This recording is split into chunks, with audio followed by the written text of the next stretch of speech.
Frankly, I approach our subject tonight with a little bit of fear and trepidation, at least a sense of inadequacy.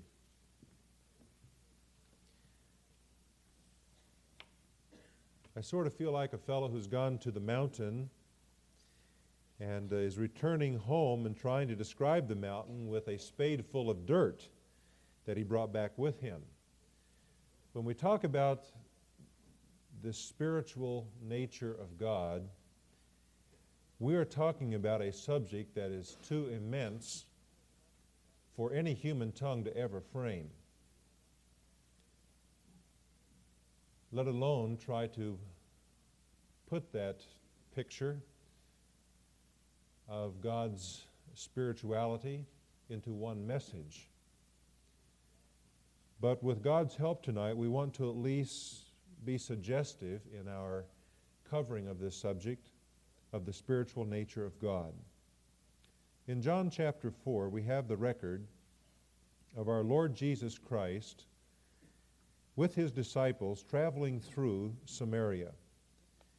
They had been in the area of Judea, and it says that he left there and went back once more to Galilee. His ministry in Judea had not been well received, and he headed back to Galilee where he was more accepted by the multitudes. And it says in verse 4, now he had to go through Samaria. This was a must that he do this. It was a must perhaps for two or three reasons. On the one hand, he had an appointment to keep with a lady who needed spiritual help. As a result of that appointment with that one person, there was a whole village that turned to the Lord and believed in him. I think, too, that perhaps Jesus went through Samaria because he purposely wanted to show his disciples the foolishness of their prejudice against the Samaritans. I suppose most of you know who the Samaritans were, but for those of you that may not, it might be helpful to be reminded that the Samaritans were half-breeds. They were a race of people, the result of intermarriage between Jews and Assyrians. When the northern kingdom of Israel was invaded and conquered by the Assyrians in 722 BC, the king of Assyria deported thousands and thousands of Jews that lived through that siege. He replaced them in their homeland with citizens of Assyria and other parts of his empire. He did this to diffuse any possibility of a rebellion there against him by the conquered Jews. The result of these people being imported was intermarriage between them and the Jews in the northern kingdom of former Israel. This intermarriage produced what are called Samaritans. Now, when the southern kingdom of Judah returned from its captivity in 539 BC, they found the Samaritans to have very little in common with them. By this time, the intermarriage of the Assyrians and the northern Jews had been going on for a number of generations, and the religion that they worshiped, though somewhat similar to the Jewish faith, was mingled with the worship of Baal and other false deities. And so these returning Jews, when they got back to Jerusalem, had little to do with these half-breeds to the north. The hostility between the two groups never ceased. When they attempted to rebuild the temple under the leadership of God's people, the Samaritans tried to oppose the rebuilding of the temple in Jerusalem. And down through the centuries, up until the day of our Lord Jesus Christ, the tension between these two groups, the Jews and the Samaritans, continued to exist.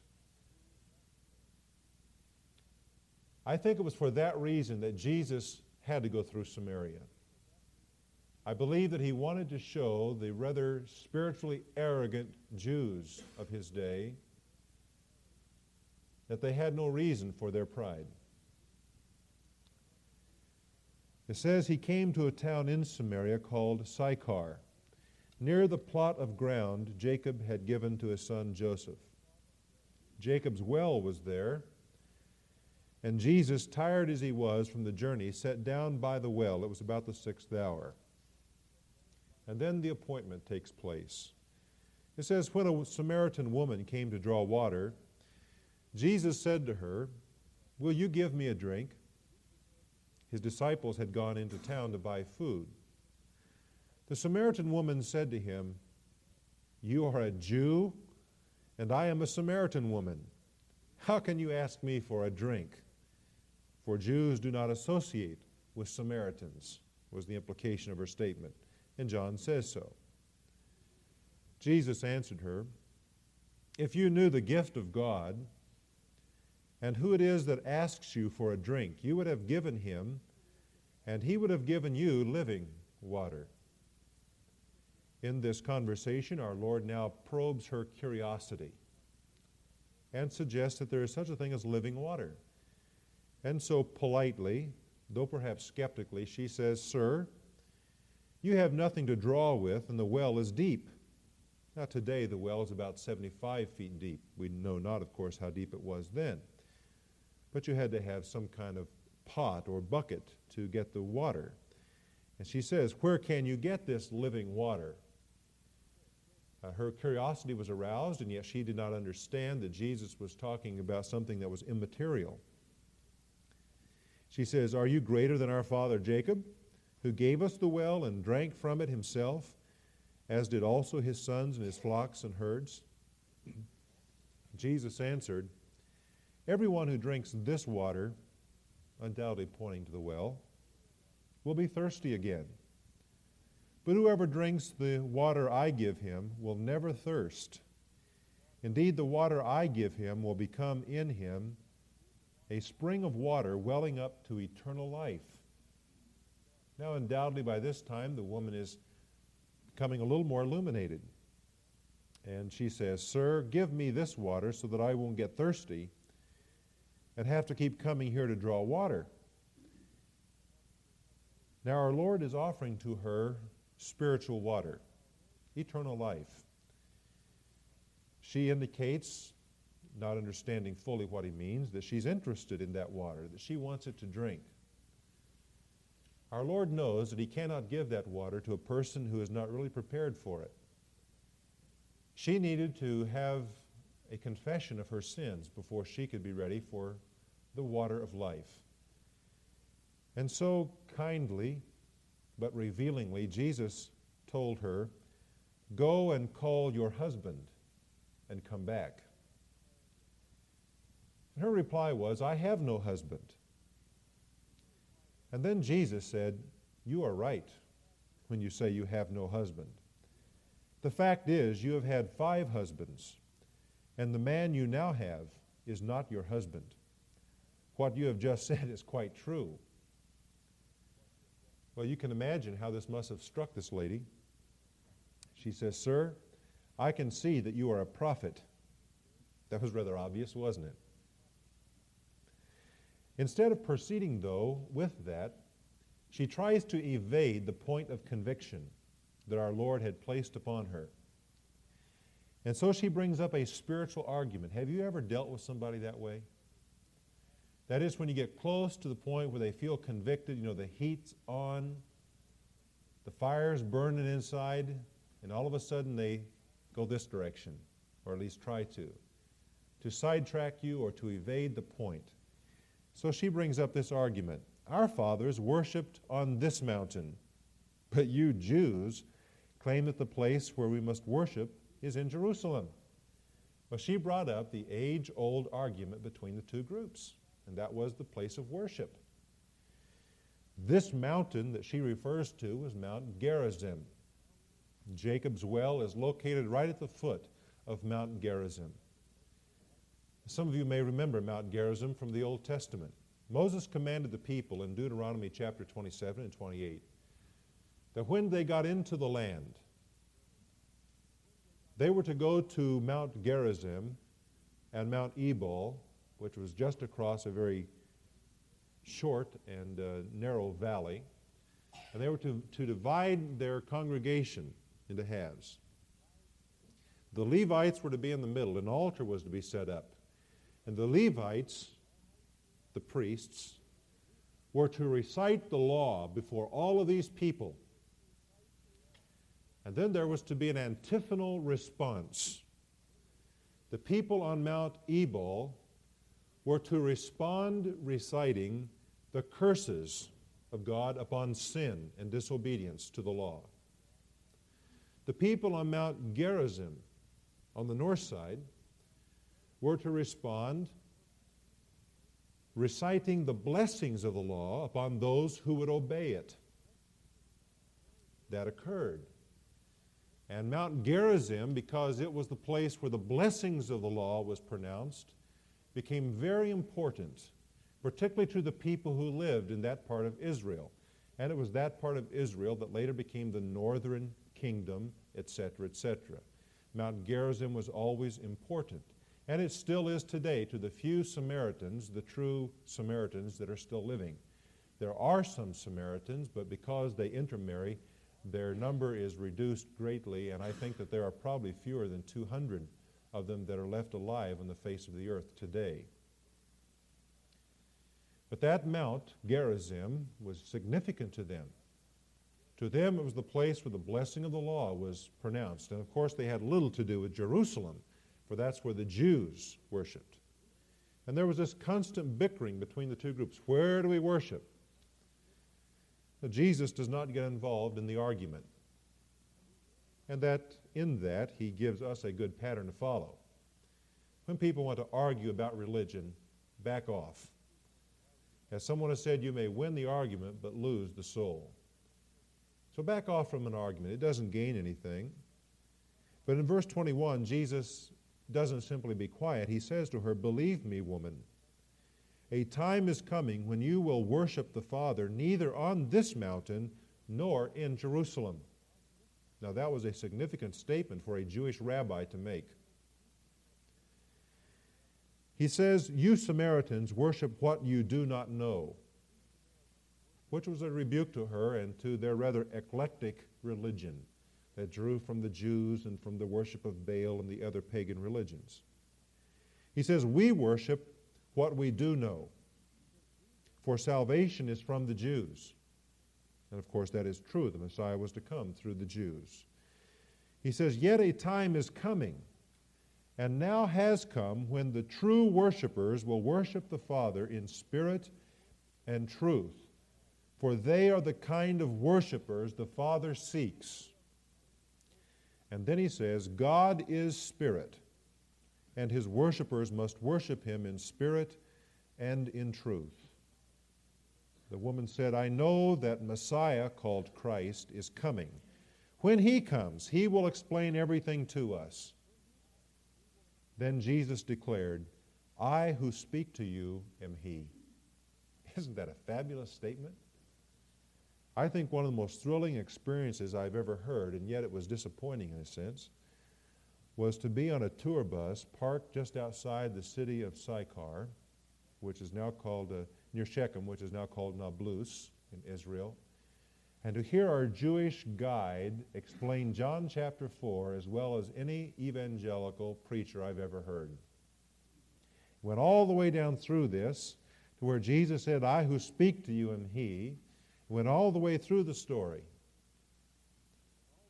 And I was thrilled to hear him explain it in such a profound way and a clear way.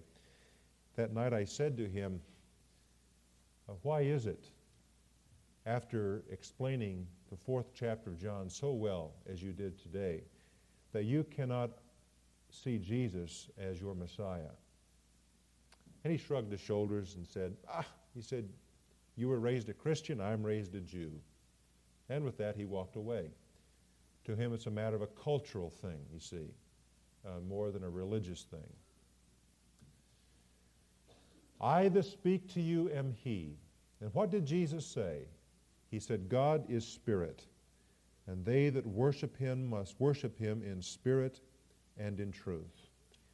Now, what does it mean when it says that God is spirit?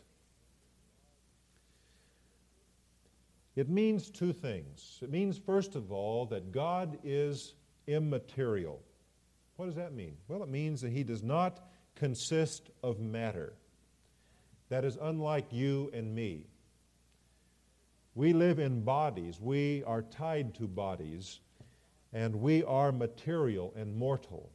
But God is immaterial. He does not consist of matter. All matter that exists was brought into existence by him, but he himself is immaterial. He is spirit. Now, our Lord Jesus Christ is not in spirit form now. He was before the incarnation when he took upon himself flesh. In Luke chapter 24, in verse 39, Jesus appears to his disciples after his resurrection. And he says to them, "Peace be with you." They were startled and frightened, thinking they saw a ghost. The word is spirit, the same Greek word. He said to them, "Why are you troubled, and why do doubts rise in your minds? Look at my hands and my feet. It is I myself. Touch me and see." A ghost or a spirit does not have flesh and bones as you see me have. And so God the Son is today in a body, howbeit glorified. He is in a body. But God the Father, God the Holy Spirit are still in their essential form spirit. They are not in matter. They are immaterial. Now, it is true that in the Bible, God speaks about having ears and eyes and hands and his arm. There are numerous passages that speak of these, like the hand of the Lord is not shortened that it cannot save. The ear of the Lord is open to the righteous. His eye is upon them, says the Bible. But these expressions are what are called, you ready for this? I hope I can even say it. Anthropomorphic. What does that mean? Well, it means that though God is spirit, he describes himself in human terms so that we can understand better what he's like.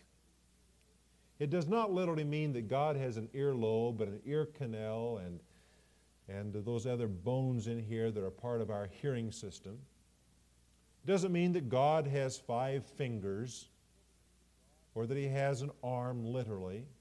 But God uses that kind of terminology so that we can understand that he does see, and he does hear, and he does take powerful action. Now, there are cults that teach that God has a body. In fact, the Mormons teach that. We talked a little bit about one of their doctrines this morning. And they also teach, and I quote them, the Father has, capital F, God the Father, the Father has a body of flesh and bones as tangible as man's. That is their teaching. But that is in contradiction to the Word of God, which says that God is spirit, the very words of the Lord Jesus himself. Now that not only means that God is immaterial, but it also means that he is invisible. That is, he cannot be seen by human eyes except that he somehow reveals himself. Now we're here at Luke 24. If your Bible is like mine, if you turn over a page or two, you come to John. And in John chapter 1, verse 18, we have these words. It says, "No one has ever seen God, but God, the only Son, who is at the Father's side, has made him known." Now, I'm particularly interested in the first part of that sentence. No one has ever seen God. In the Old Testament, God said, "No one may see me and live." And yet, isn't it curious that as God describes his relationship to Moses, he says that he spoke to Moses face to face, as a man speaks to his friend. Does that mean then that Moses saw God? I think that the phrase face to face is not best understood that way. It is a phrase that means intimacy. That's the significance of it. In other words, God spoke in intimate words to his servant Moses, like you would speak to your very best friend. No man has seen God at any time. Doesn't mean that God hasn't appeared. God has. But what it does mean is that no one has ever looked upon the essential nature of God. We have only been able to see God as he has desired to make himself seen. Richard DeHaan, in his book, The Living God, gives this helpful statement. So infinitely glorious is God that in order for him to communicate with men, he must condescend to shield, to clothe, to encase himself, as it were, in some visible form, and thus protect his creatures from destruction, even as the bright light of a welding torch is covered to prevent it from blinding the eyes of the onlooker. So God contained his brightness that he might stoop to meet the needs of those whom he loves. And so when God appears to us, he in some way encases himself or covers himself to shield us from seeing his essential nature, for we cannot look upon him and live. Now our Lord has appeared in three forms. He has appeared as a human in the Old Testament in what are called theophanies. An appearance of God is the meaning of that word. In Genesis chapter 3, it says that God walked in the garden. And I personally believe that that means that Adam and Eve knew God not as an invisible, immaterial being, but as a theophany, that God appeared to them. And they related to him in that way. And I think that's why it says that God walked in the garden.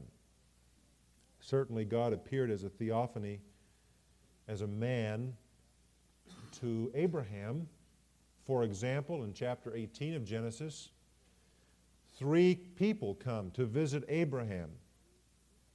They are on their way to Sodom and Gomorrah to destroy the cities. And the Word of God clearly says that 2 of them were what?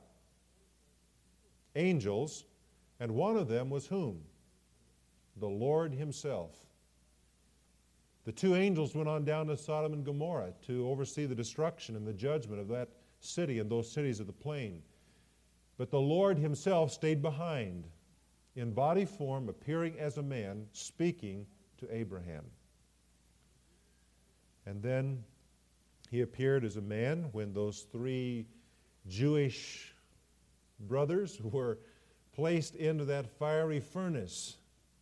Shadrach, Meshach, and who? Abednego. All the boys and girls know that one too. Now when the king looked in that fiery furnace that was heated 7 times hotter than normal, he saw the forms of 4 men, not 3. And he says that one of them was like the Son of God. The Lord appeared there in body form. And then the Lord appears in other ways, and the best way I know to say it is that he appeared in material form. For example, Moses met him on the top of Mount Sinai the first time, and the Lord appeared how? In a burning bush. Not as a man, but there was a fire. And that's how the Lord appeared to Moses. It was a fire that burned, but it didn't consume the bush. It was the Lord appearing to him. And then later the Lord appeared before his people and indicated his presence during the day by a pillar of cloud and at night by a pillar of fire. And so the Lord appeared there not as a man, but in material form. But then the most wonderful way in which God has ever appeared to human beings is in the person of Jesus Christ. I think John chapter 1 is one of the most fabulous chapters in all the Bible. There is so much here. He begins by saying, in the beginning was the Word. And who's the Word? Jesus Christ. He is God's Logos. All that God wants to communicate to us is in His Son. In the beginning was the Word. And the Word was with God, and the Word was God. Three important statements. The first indicating that He existed before creation. When that which was characterized by the beginning occurred, the Word was. He already was in existence. What happened in the beginning? Well, in the beginning, God created. So He goes back before creation. He is not a created being, as some cults teach. The Word was with God, indicating that there is distinction of personality. And yet it clearly says, and the Word was God. Or as John literally states it, and God was the Word. He was God. And then in verse 14, he makes this amazing statement, the Word became flesh and lived for a while among us. Literally the word is, He tabernacled amongst us. And when you speak about the tabernacle, you immediately think of the Old Testament, and that was the tent of the meeting, where God would come down and meet with His people, Israel. Can you imagine what that was like? As you read the description of that tabernacle or that tent, the inside of it was of exquisite beauty, wrought with skilled hands of craftsmen that God directed and God enabled. But the outside of it was very plain looking. As you looked at the tent, it was just an ordinary, plain looking thing. And that in itself pictures the Lord Jesus Christ, who in the inner sense was beautiful in His perfection, in His deity, but to His outward appearance looked just like a man. And the word tabernacled amongst us. When someone looked at Jesus Christ, they could say, there is God. God has appeared to us in the person of His Son. And what is the significance of all of this? I would suggest just four of them very, very quickly, and with these we close. One implication of the spiritual nature of God is that idolatry is forbidden.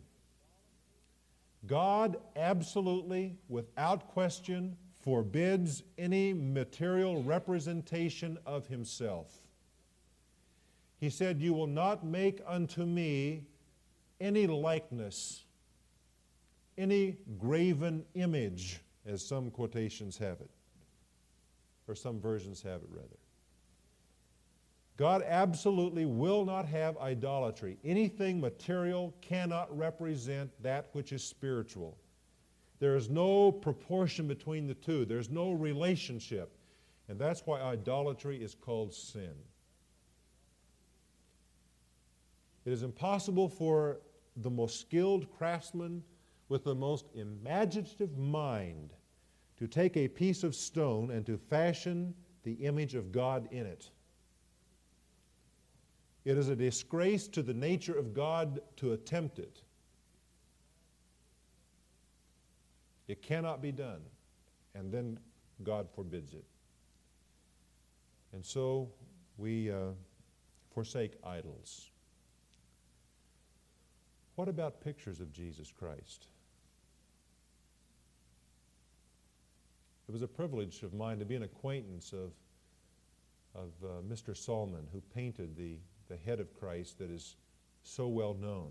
And he did a number of them, by the way, not just the one that is well known. Are those wrong? I hesitate to say categorically yes, but I would say at least that they are suspect. Now, what's wrong with them?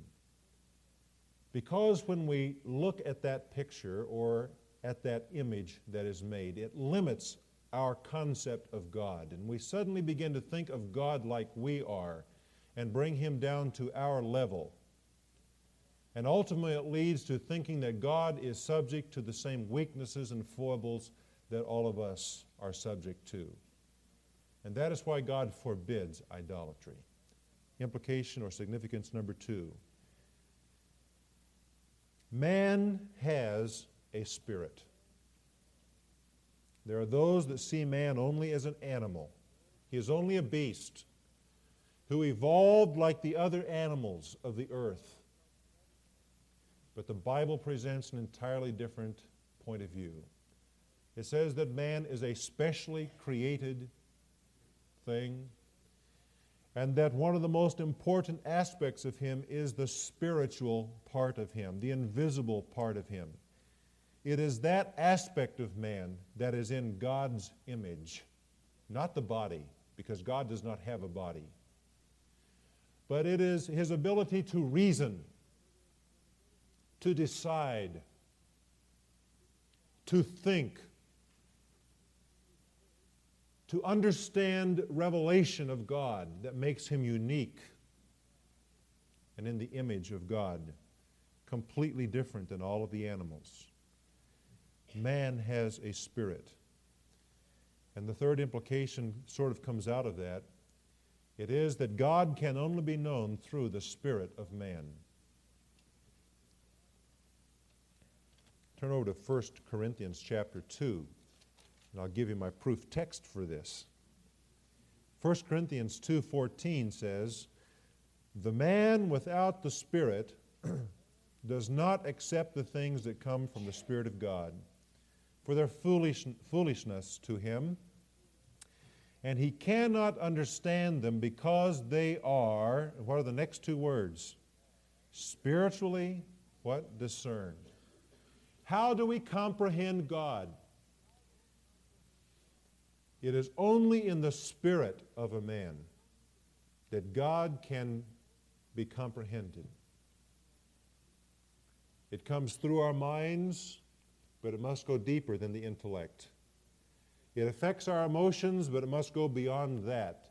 It must go into the very spirit, that inner core, the holy of holies, so to speak, of a man, that God is comprehended.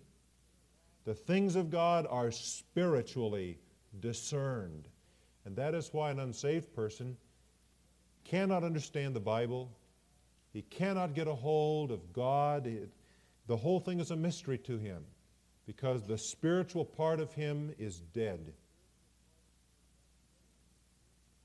And that deadness affects his mind, so it's blinded and darkened to the things of God. Only when a person is saved and that spiritual part of him is quickened and he's made alive in Jesus Christ can he then begin to understand God. And of course, none of us can ever fully comprehend God, but we are called upon in the Bible to begin to know Him. And then there's a fourth implication, and that is that when we worship God, we must worship Him in spirit and in truth. That's what Jesus said in John 4. The Father seeks such to worship Him. It doesn't mean that we can become that ourselves, but what it means is that among His people, God continually seeks to develop in us true worship. And worship has little to do, really, with ritual and ceremony. They are not in themselves worship. He says worship is in spirit. That is, it is more inward than outward. It must be done in truth as directed to the truth of God, by the truth of God and to the truth of God. It must be done sincerely, without any pretense. It is true that ancient Israel had forms and worship and rituals that they went through, but those were only a shadow of the reality that we have in Jesus Christ. As one writer has said, Stephen Charnock, there is no need of a candle when the sun spreads his beams in the air. And by the way, I would encourage you, if you like to read kind of heavy things every now and then, and something that will stimulate you, there is a 2-volume set by Stephen Charnock called The Existence and Attributes of God. It has been reprinted recently. He's a man who writes in the style of the 17th century, and I'll guarantee you won't sit down and speed read it. But if you take time to wade through it and to think with him, you will be deepened in your understanding of God. There's something else about sin that's important to say. You know, we are very aware of the sins that are external, the sins of the body, the sins that we can see. But could I suggest to you tonight that because God is spirit and we are spirit, and the spirit part of us is most akin to the image of God, that it is the sins of the spirit that most grieve God and are the most heinous in the sight of God? Now, we look at it the other way, don't we? But I would suggest to you that it is the attitudes that we have and harbor, the thoughts of our minds. It is those inward things that are most offensive to a holy God, because God is spirit. Thus, it behooves us to listen closely to the words of the apostle when he says, "Let us therefore cleanse ourselves of all the filthiness of the flesh and the spirit, perfecting holiness in the fear of God." 2 Corinthians 7:1. I think Paul must have been thinking about the spiritual nature of God when he writes 1 Timothy. Just turn there and we close with these verses. Already Bob has suggested that the hymn we sang before the message was from 1 Timothy 1:17. As he begins his writing to Timothy, he shouts this doxology: "Now to the King, eternal, immortal, invisible, the only God, be honor and glory forever and ever. Amen." And then as he concludes his letter to Timothy, he gives him a charge that he should flee from sin and follow after righteousness, godliness, faith, love, endurance, and gentleness, that he should fight the good fight of faith. And he says, "I give this charge to you, Timothy, in the sight of God, who gives life to everything, and of Christ Jesus, who while testifying before Pontius Pilate made the good confession. I charge you to keep this commandment without spot or blame until the appearing of our Lord Jesus Christ, which God will bring about in His own time. God, the blessed and holy ruler and only ruler, the King of kings and Lord of lords, who alone is immortal and who lives in unapproachable light, whom no one has seen or can see. To him be honor and might forever. Amen." With that doxology, I'd like for us to bow in prayer.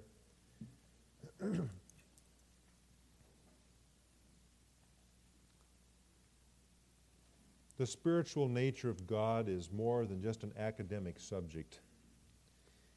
And I hope that you've received more tonight than just facts about what God is like, and that you sense the awesomeness of God's person, and that will draw you to worship Him in spirit and in truth. But as we consider what God is like and the fact that He knows all and is everywhere present, it also is a time of examination of our hearts. And if tonight there is sin in our lives, and I want to focus now upon the kind of sin that is most grievous, the sin of attitude. If there are attitudinal sins in our lives, impure thoughts, rebellious thoughts, selfish ideas, self-pity, all of these things are sin and need to be confessed. May God help us to do that we then may worship Him Father, we are struck with the awesomeness of our subject tonight. And having just begun to understand your spiritual nature, I pray that there will be at least some of us who will go on in our thinking this week, in our Bible study, our meditation, to probe further what this means and how it applies to us and what the implications are. For all of us, I too would pray that you will teach us to worship you as we ought, in spirit and in truth.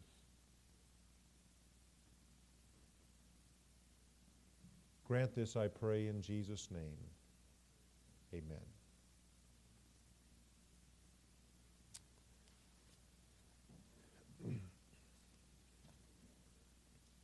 Grateful for your presence tonight. And again, I want to encourage as many of you as possibly can to stay with us, even if only for a few moments. Come downstairs and to get to know one another, and also Bob and Cindy. And Bob, why don't you slip on out now, if you will, please. And Cindy, I don't see you, but wherever you are, if you'll, thank you. If you'll go with him, go on downstairs. We'll be down there in just a second. Would you stand with me, please?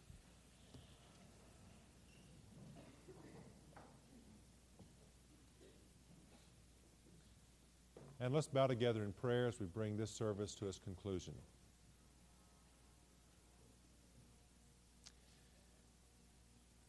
God, it humbles us that the Word became flesh and dwelt amongst us.